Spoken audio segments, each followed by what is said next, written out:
만약에 여러분이 여러분 스스로의 힘만으로는 도저히 감당해낼 수 없는 그런 큰 일을 맡게 된다면 여러분은 어떻게 할 것 같나요?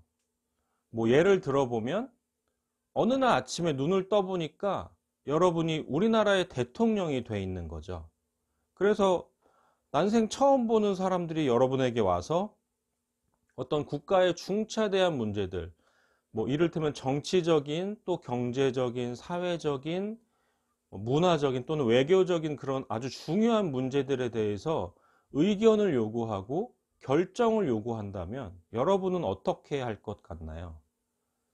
물론 극단적인 예이긴 하지만 보통 이런 어려운 상황을 만났을 때 사람들이 보이는 반응은 크게 세 가지 정도의 유형으로 나눌 수가 있습니다. 첫 번째 유형은 내가 감당할 수 있는 일만 하는 사람들입니다. 이런 유형의 사람들은 자기 자신에 대해 너무 잘 알고 있기 때문에 본인이 할 수 있는 일과 또 할 수 없는 일을 명확하게 구분해요.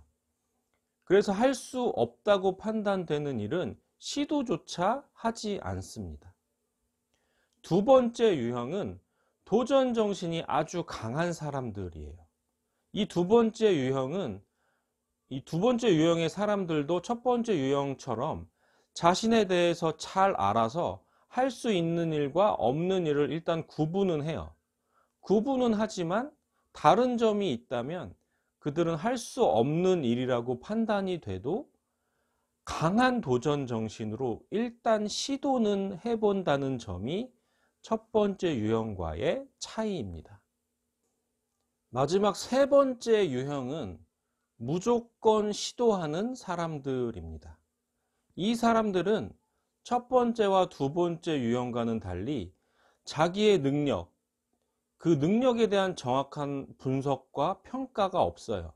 그래서 자기가 무엇을 할 수 있는지 또 무엇을 할 수 없는지를 구분하지 못해요. 그러다 보니까 모든 일에 일단은 도전을 합니다. 자, 여러분은 이 세 가지 유형 중에 어디에 해당한다고 생각하나요? 오늘 본문에 나오는 기드온이라는 사람은 이 세 가지 유형 중에 첫 번째 유형에 속하는 사람이에요.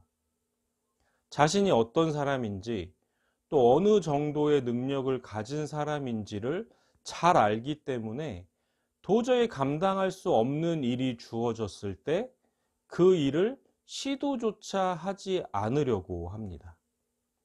자, 그렇다면 기드온이 도저히 감당할 수 없다고 생각한 그 일은 과연 무엇이었을까요?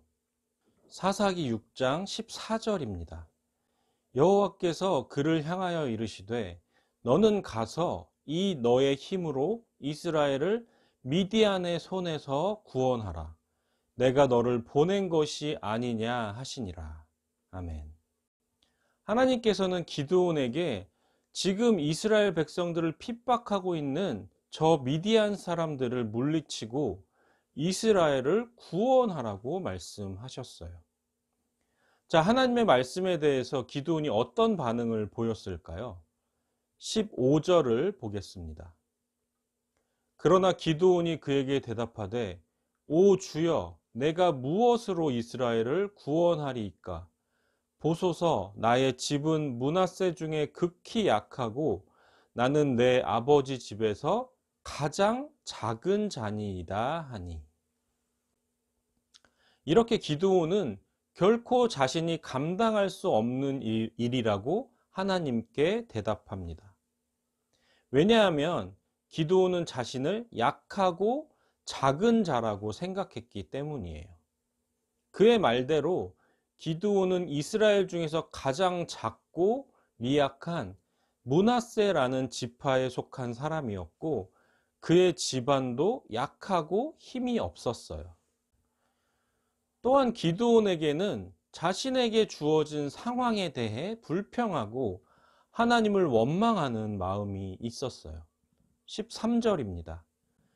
기드온이 그에게 대답하되 오 나의 주여 여호와께서 우리와 함께 계시면 어찌하여 이 모든 일이 우리에게 일어났나이까? 또 우리 조상들이 일찍이 우리에게 이르기를 여호와께서 우리를 애굽에서 올라오게 하신 것이 아니냐 한 그 모든 이적이 어디 있나이까? 이제 여호와께서 우리를 버리사 미디안의 손에 우리를 넘겨주셨나이다 하니. 하나님께서 기드온에게 찾아오셨을 때 그의 첫 번째 반응은 원망이었어요. 현재 미디안 사람들에게 핍박당하는 상황만을 바라보며 이스라엘 백성들을 애굽의 노예에서 구원하신 하나님의 능력과 기적은 도대체 어디 갔냐며 불평했어요. 이처럼 기드온은 자신이 처한 상황과 자신의 연약함에 빠져 있던 사람입니다. 그런데 여러분은 기드온의 이런 연약한 모습 속에서 여러분 자신이 보이지는 않나요? 때로는 여러분도 나를 둘러싼 환경과 또 나에게 주어진 상황으로 인해 좌절하기도 하고 또 나의 연약한 모습을 보면서 하나님을 신뢰하기보다 하나님께 불평하지는 않았나요? 이처럼 스스로 작은 자라고 말하며 주어진 상황에서 불평을 늘어놓는 기드온에게 하나님께서는 어떻게 반응하셨을까요? 하나님께서 기드온을 포기하고 다른 사람에게 찾아가셨을까요? 결코 그렇지 않으셨어요. 하나님께서는 결코 기드온을 포기하지 않으셨어요. 또 그의 불평과 연약한 모습을 꾸짖지도 않으셨어요. 오히려 하나님은 기드온을 격려하고 그에게 용기를 주셨습니다. 16절입니다. 여호와께서 그에게 이르시되 내가 반드시 너와 함께 하리니 내가 미디안 사람 치기를 한 사람을 치듯 하리라 하시니라. 아멘. 하나님께서는 기드온에게 내가 반드시 너와 함께 할 거야. 내가 반드시 너를 통해 미디안 사람들을 물리치고 이스라엘 사람 백성들을 구원할 거야. 너는 작고 연약하지만 내가 너를 통해 이스라엘을 구원할 거야. 이렇게 말씀하세요. 세상에는 기드온보다 힘이 센 사람, 또 집안이 좋은 사람, 부유한 사람, 지혜로운 사람이 많을 텐데 왜 하나님은 굳이 이런 작고 연약한 기드온을 사용하셨을까요? 그 이유에 대해 고린도전서 1장 29절은 이렇게 설명하고 있습니다. 이는 아무 육체도 하나님 앞에서 자랑하지 못하게 하려 하심이라. 아멘. 하나님이 기드온처럼 연약한 자를 사용하시는 이유는 그 누구도 하나님 앞에서 자기 자신을 자랑하지 못하게 하기 위해서입니다. 스스로 강하다고 또 스스로 잘났다고 생각하는 사람들은 절대로 하나님을 찾지 않아요.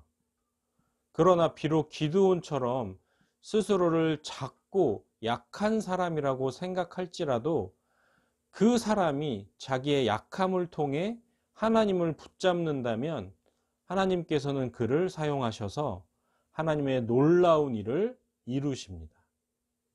그럼 이후에 기드온의 인생은 해피엔딩이었을까요? 하나님의 말씀대로 정말 미디안 사람들을 물리치고 이스라엘을 구원하는 민족의 영웅이 되었을까요? 궁금한 친구들은 이어지는 사사기 8장을 한번 읽어보기를 바랍니다. 오늘 말씀을 정리하겠습니다. 사람에게는 다 약한 모습이 있어요. 때로는 그 약함 때문에 실패하기도 하고 좌절하기도 합니다. 그러나 여러분이 여러분의 약함을 통해 하나님을 인정하고 하나님의 손을 붙잡는다면 하나님께서는 여러분의 약함을 하나님의 강하심으로 대신하실 줄 믿습니다. 사랑하는 명학교회 중고등부 여러분, 여러분도 기드온처럼 자기의 연약함을 통해 하나님을 만나기를 간절히 소망합니다.